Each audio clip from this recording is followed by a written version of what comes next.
Uma boa noite a todos que estão nos assistindo pelo YouTube, pelas redes sociais, né? Sejam todos muito bem-vindos a mais um Evangelho desta noite. E antes de eu começar a falar, né, do capítulo que coube a mim tratar na noite de hoje, eu queria avisá-los do seguinte, que ainda na segunda-feira o Evangelho vai ser remoto ainda, né? Vai ser ainda online. Mas a partir de terça-feira a casa volta a funcionar normalmente.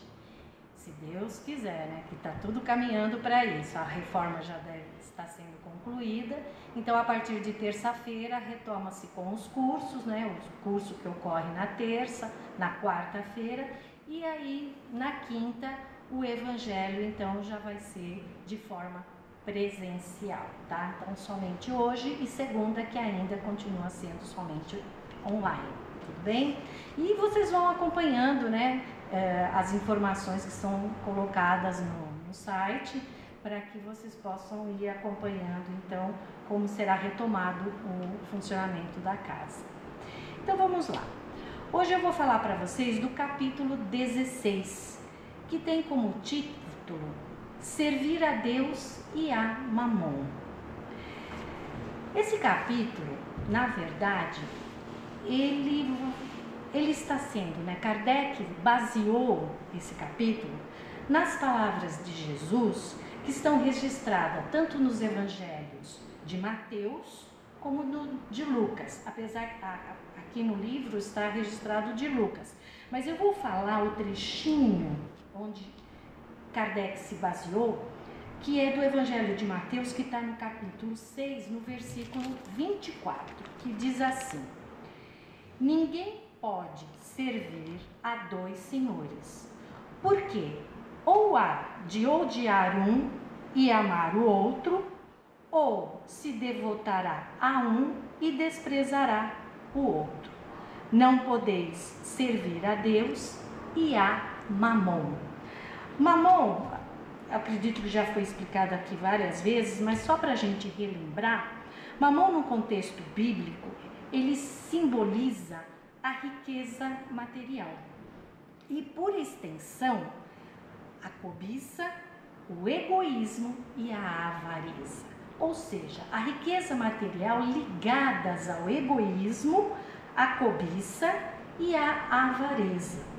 Então, Kardec, ele utiliza esse ensinamento para fazer a gente refletir sobre a relação entre o homem, quando eu digo homem, humanidade, né?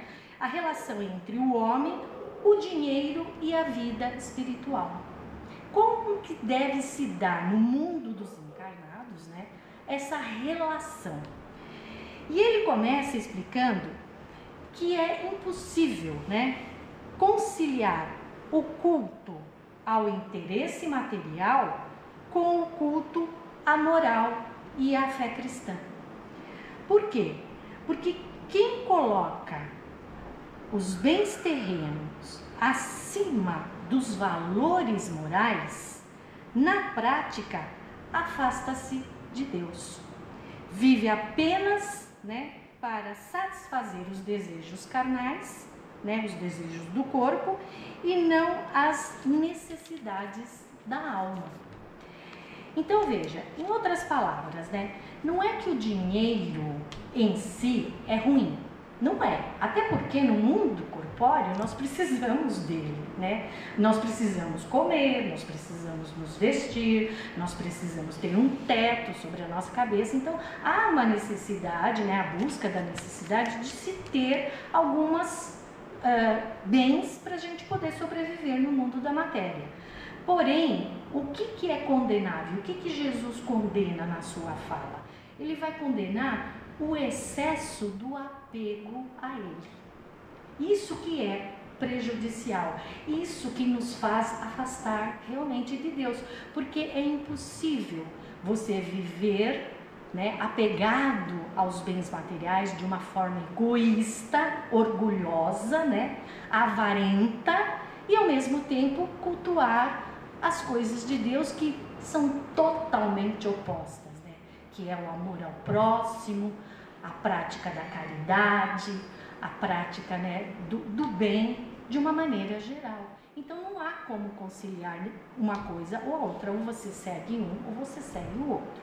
É nesse aspecto então que Jesus condena, né, orienta com relação a não seguir a dois senhores, né? Então veja, nesse capítulo o Kardec vai reforçar que a riqueza, na verdade, ela é uma prova e não o mal em si. Então não é ruim você ter bens, mas é o que você faz com eles, né? O que você vai fazer com os bens que por alguma razão você adquiriu na encarnação, no caso atual, por exemplo, né?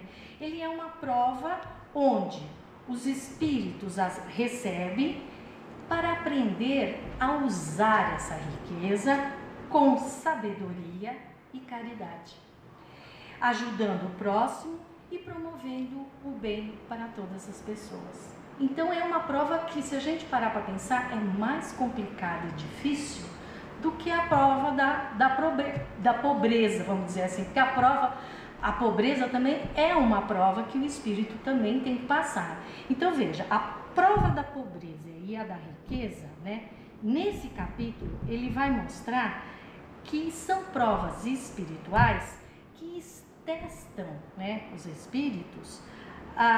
No caso da pobreza, testa a paciência, a resignação, a fé. E no caso da riqueza, ele vai testar o desapego, a generosidade e a caridade. E aí, se você for ver realmente, né, por que a da riqueza é mais difícil? Porque a tentação de querer ter e obter cada vez mais é muito maior do que quando a pessoa que não tem lá muitas posses, né, acaba aceitando as suas condições. Claro, não é não fazer nada, né, é buscar sempre melhorar, né, crescer enquanto espírito, né? Então passar por determinadas provas, elas são importantes, mas a da riqueza é muito mais complicada, porque as tentações são maiores, são bem maiores, né? Então ambas, né, tanto a prova da riqueza quanto a prova da pobreza, elas podem nos conduzir tanto à elevação moral como à queda da moral, né? Depende muito do uso que o espírito faz na determinada situação. E quando a gente fala desapego, isso aqui é uma parte assim, que eu acho muito importante ressaltar, porque o desapego, ele significa não colocar o coração nas coisas materiais, não ter o apego às coisas materiais, né? Porque, gente, a gente está aqui nesta atual encarnação, eu e em outras que nós estivemos, e tudo que nós tivemos em termos de matéria, em termos de bens materiais, nós deixamos aqui, nós não levamos. O que nós vamos levar? Quais são os tesouros que a gente leva dessa vida? São as virtudes que nós conquistamos através da prática do amor, da caridade e do bem maior. Esse sim é que a gente vai estar levando, traz, né, inclusive de outras encarnações, melhora cada vez mais na atual encarnação, procura melhorar, e são esses bens que nós vamos estar. Agora, os bens materiais, esses ficam. E olha, se a gente for ver, eu conheço até várias pessoas assim, não é só quem é muito rico ou, né, quem é muito abastado que tem esse apego, não. Às vezes pessoas que até não tem lá muitas condições também são extremamente apegadas. Quer dizer, o apego, gente, é um também, assim como o egoísmo e o orgulho, né, são as chagas da humanidade, o apego também passa a ser, porque você está querendo manter aquilo que você não vai levar depois e que nos foi nos dada por Jesus, por Deus, por empréstimo divino, para que a gente possa sobreviver na matéria, mas que depois a gente tem que aprender a deixar tudo por aqui, porque nós temos é que levar aquilo que nós conquistamos com o nosso coração. Então, o verdadeiro servo de Deus, né, é aquele que usa os bens apenas como meio de auxiliar e melhorar a vida de todos, e não como fim em si mesmo. Então, se a gente for pensar, né, resumidamente, né, servir a Deus e a Mamon, então que seria, são duas coisas completamente diferentes, né? Servir a Mamon é viver para o egoísmo, é alimentar a ambição, é esquecer do próximo e dos valores espirituais. Já servir a Deus é agir com justiça, praticar a caridade, manter o desapego e a humildade, reconhecendo que tudo que temos é, então, um empréstimo divino. Então, gente, o ensinamento central desse capítulo, o que vem a ser? É o equilíbrio. É buscar o equilíbrio, nem tanto ter as coisas em excesso, não, nem tanto a escassez. Quer dizer, usar os bens materiais que nós conquistamos e que não é ruim, volto a repetir, né? Mas usar os bens materiais com sabedoria e com amor, sem deixar que eles nos escravizem o coração. Então eu aconselho a leitura desse capítulo. Ele é um capítulo longo, apesar de trazer uma mensagem simples e fácil de ser compreendida, né? Porém, ele é um capítulo longo que tem muitos subtítulos que são bastante interessantes e que cabe bem uma boa leitura sobre ele, que é a salvação dos ricos, guardai-vos da avareza, né?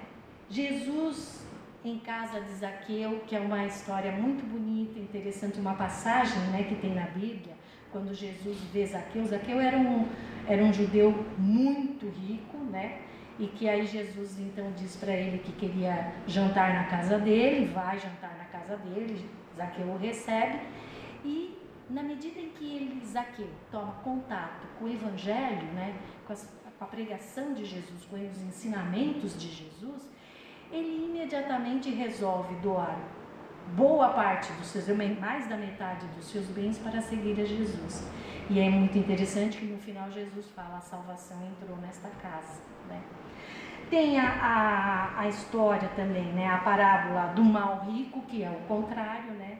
Era aquela figura que seguia todos os mandamentos, cumpria todas as leis divinas. E aí Jesus, então, quando diz para ele: que bom, né? Então, porque doa boa parte dos seus bens e me segue.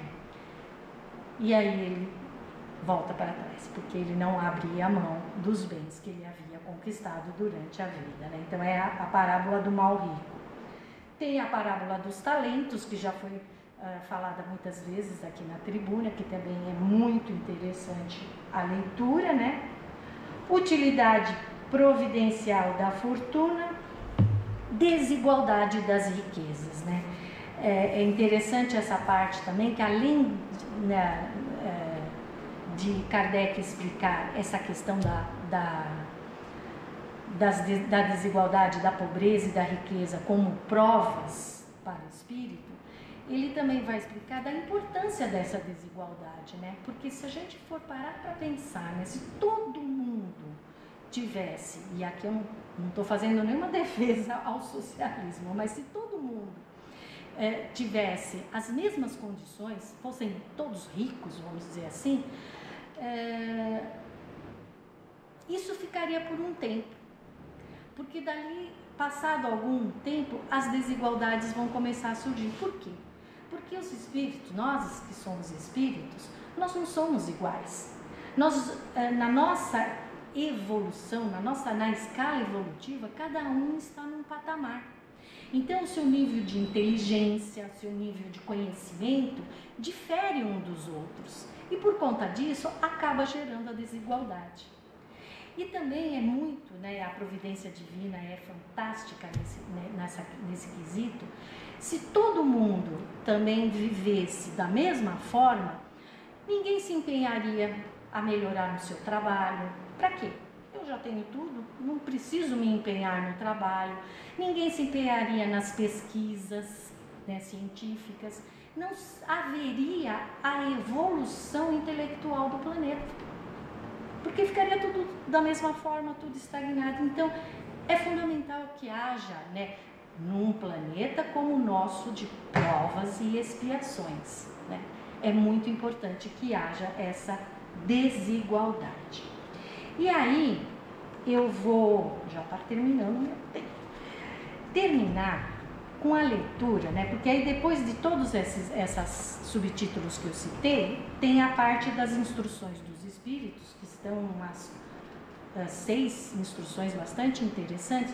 Eu gostaria de ler a primeira, que é do espírito Pascal, né, que foi dada em Genebra em 1860, quase 2 séculos, né, atrás aí, que vai sintetizar exatamente tudo isso que Kardec nos trouxe neste capítulo, que é muito interessante. Eu achei fantástica essa mensagem e eu queria então ler. Não é muito longa, tá?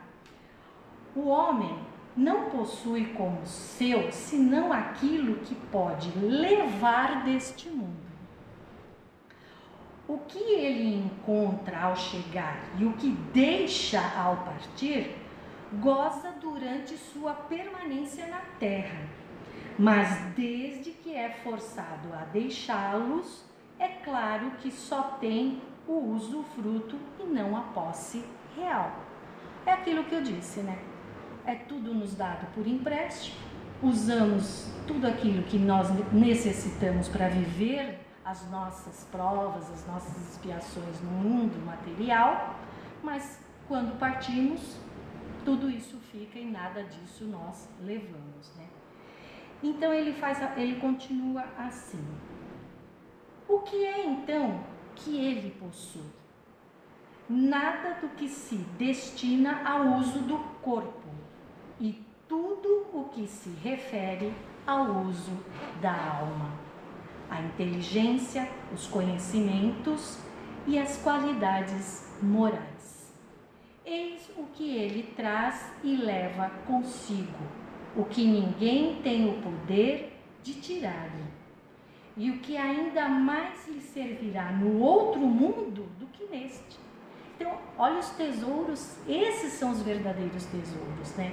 Que nós levamos, que nós trazemos de outras existências, melhoramos, né, na existência atual e vamos continuar nas próximas existências melhorando cada vez mais, que é a inteligência, o conhecimento e as qualidades morais.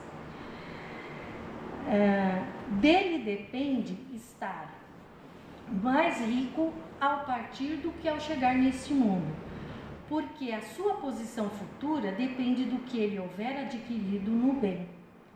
Quando um homem parte para um país longínquo, arruma sua bagagem com objetos de uso nesse país e não se carrega de coisas que lhe seriam inúteis. Se eu vou para o Alasca, né, é lógico que eu vou levar casaco, vou levar aquelas coisas que propícias para eu poder viver lá, né, e não coisas inúteis. Fazei, pois, o mesmo em relação à vida futura, aprovisionando-vos de tudo que nela vos poderá servir. Ao viajante que chega a uma estalagem, se ele pode pagar, é dado um bom alojamento. Ao que pode menos, é dado um pior. E ao que nada tem, é deixado ao relento. Assim acontece com o homem quando chega ao mundo dos espíritos. Sua posição depende de suas posses, com a diferença de que não pode pagar em ouro. Não se lhe perguntará quantas terras tinha, que posição ocupava, eras príncipe ou operário? Mas lhe será perguntado: o que trazes? Não será computado o valor de seus bens, nem dos seus títulos, mas serão contada as suas virtudes. E nesse cálculo, o operário talvez seja considerado mais rico do que o príncipe. Em vão alegará o homem que antes de partir pagou em ouro a sua entrada no céu, pois terá esta resposta: as posições daqui não são compradas, mas ganhas com a prática do bem. Com o dinheiro podes comprar terras, casas, palácios, mas aqui só valem as qualidades do coração. És rico dessas qualidades? Então seja bem-vindo. E teu é o primeiro lugar onde todas as venturas te esperam. És pobre? Vai para o último, onde será tratado na razão de tuas posses. Então veja, é uma mensagem muito bela que vai sintetizar e que faz a gente refletir então quais são os verdadeiros tesouros que nós temos que acumular na atual existência. Então era isso que eu me preparei para falar para vocês. Sugiro novamente a leitura deste capítulo, porque é longa, mas é muito interessante. E agora então a gente vai passar a palavra para o mentor da noite, que já deve estar aqui presente, e vamos dando então as boas-vindas a ele. Seja muito bem-vindo.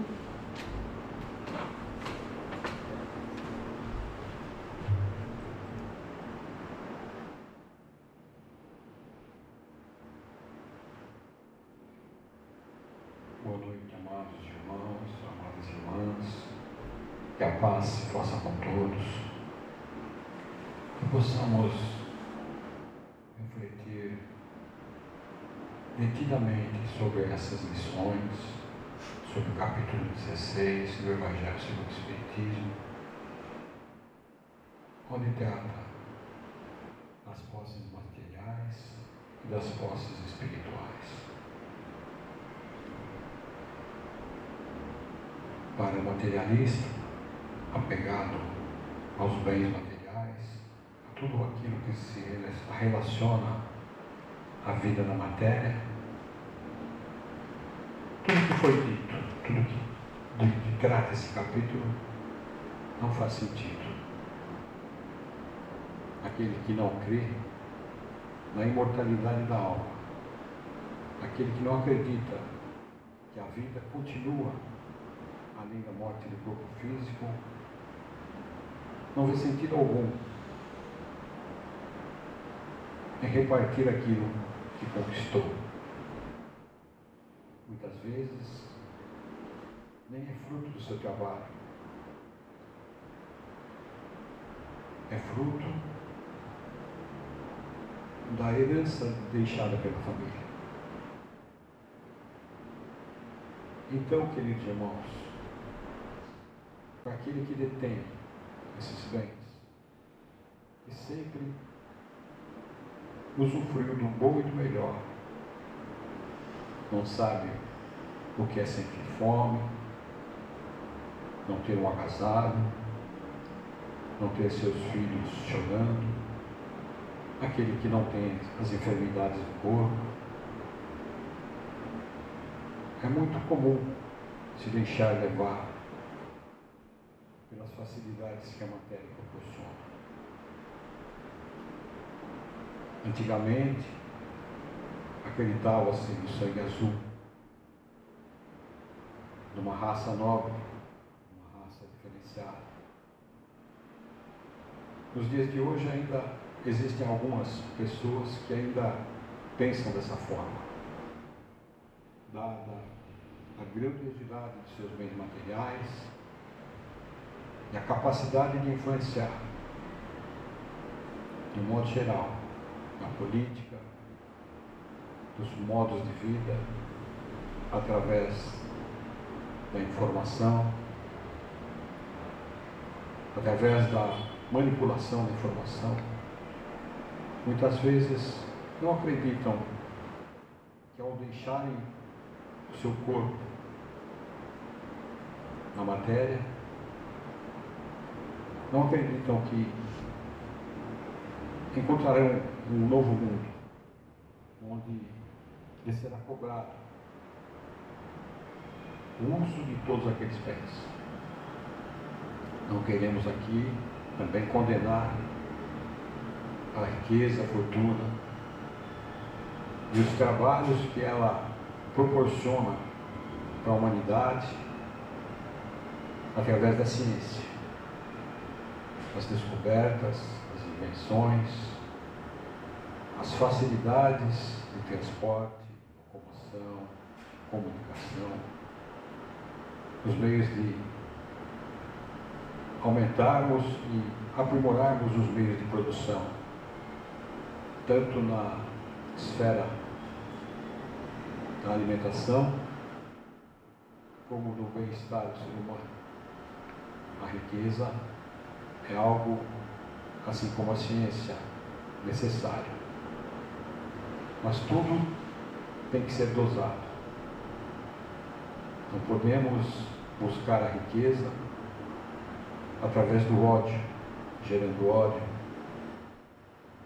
disputas. Quando o ser humano entender a necessidade da fraternidade, como ensinou Jesus, não haverá mais guerras, não haverá mais dor e sofrimento motivados pela cobiça, pela ganância, pelo egoísmo. Há 2000 anos Jesus deixou essa mensagem e com a sua capacidade intelectual, a sua capacidade de amor, com o seu exemplo vivo, plantou essa semente de esperança no coração daqueles povos, especialmente das pessoas mais sofridas. Muitos ricos da época, como cita o Evangelho sobre Nicodemos, muitos ricos se converteram à doutrina do bom pastor. Espíritos que já tinham na sua essência a luz do entendimento, que estavam ainda cobertos. Mas ao primeiro contato com o raio de sol que Jesus trouxe, despertaram e começaram a participar dessa divisão de seus bens, levando alento aos pobres e aos expropriados. E é isso que a mensagem da noite nos fala, queridos irmãos. E voltarmos os nossos olhos para a verdadeira vida, para a vida do Espírito, para a vida na imortalidade. Aqui somos constrangidos ao trabalho, ao cansaço, à necessidade do estudo, a fim de podermos nos aperfeiçoarmos e conquistarmos maiores valores. E assim vamos espiritualmente evoluindo. O ser humano de hoje, intelectualmente, melhorou muito da época em que Jesus aqui esteve entre nós. É uma trajetória longa, que demanda trabalho, esforço e boa vontade. Mas essa é a nossa programação. Essa é a proposta que Jesus veio nos lembrar. Proposta de Deus, nosso Pai, nosso Criador, que aguarda esse nosso crescimento. Que só depende de nós, só depende da nossa boa vontade. E atingirmos o mais rapidamente possível o termo dessa jornada, onde nos tornaremos espíritos puros. E assim, queridos irmãos, estudemos o Evangelho de Jesus, estudemos a doutrina dos Espíritos, que vem nos clarear tudo aquilo que ainda estava de certa forma, oculto. Jesus é nosso mestre, Jesus é nosso irmão maior, Jesus é um espírito imortal, assim como todos nós. A diferença que há entre nós e Ele está no princípio de todas as coisas. Ele foi criado primeiramente. E todos nós podemos ascender a sermos um espírito puro como Jesus o é. Só depende da nossa vontade de amar, da nossa capacidade de amar, de nos doarmos e de nos intelectualizarmos também. Que Jesus abençoe a todos. Fiquemos com as reflexões da passagem da noite e com certeza teremos muito a ganhar, muito a crescer com esse conhecimento. Que assim seja, com a graça de Deus.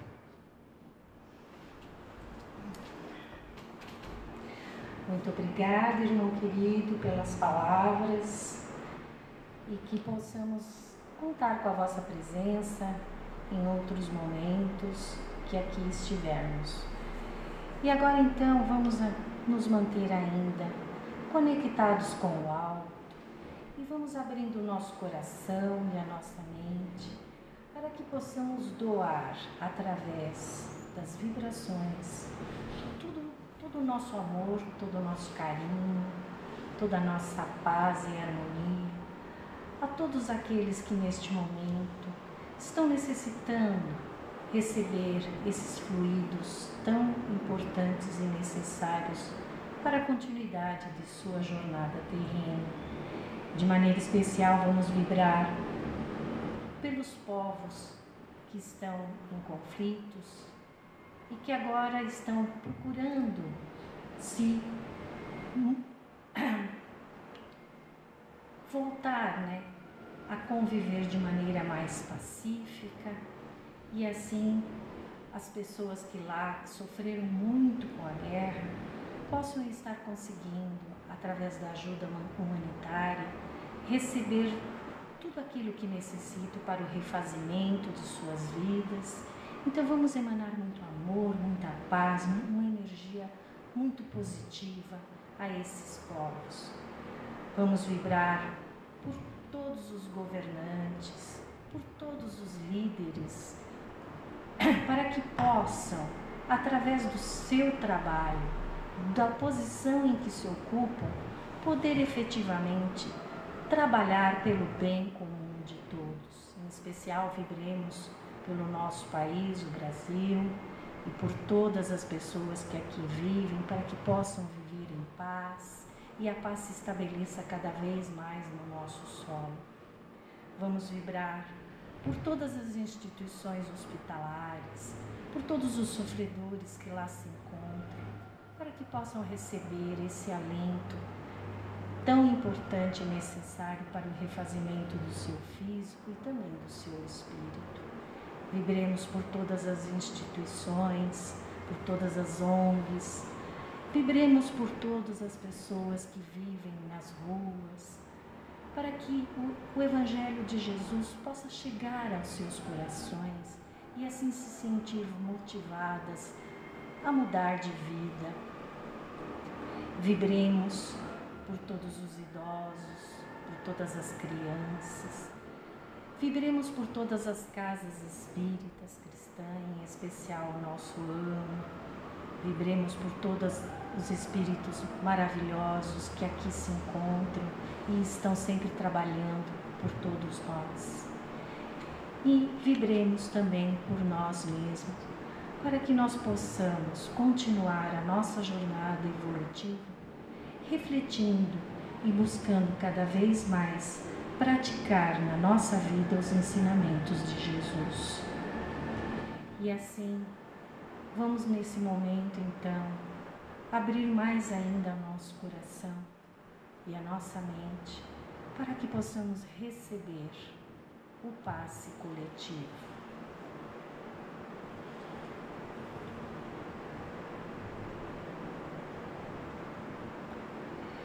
E assim, Senhor, te agradecemos mais uma vez por esta oportunidade de estarmos aqui hoje, desenvolvendo esse Evangelho maravilhoso que nos é dado e que possamos pensar e refletir cada vez mais, buscando amar ao próximo como Jesus nos amou, buscando fazer somente o bem, buscando utilizar todos os recursos que temos, não só ao nosso favor, mas sobretudo a todos aqueles com os quais nós convivemos e tocamos com a nossa vida. E assim vamos encerrando esse Evangelho dizendo: Pai nosso que estais no céu, santificado seja o vosso nome. Venha a nós o vosso reino e seja feita a vossa vontade, assim na terra como no céu. O pão nosso de cada dia nos dai hoje. Perdoa, Senhor, as nossas dívidas, assim como nós perdoamos aos nossos devedores. E não nos deixeis, ó Pai, cairmos em tentação, mas livra-nos de todo o mal. Que assim seja, graças a Deus, graças a Jesus.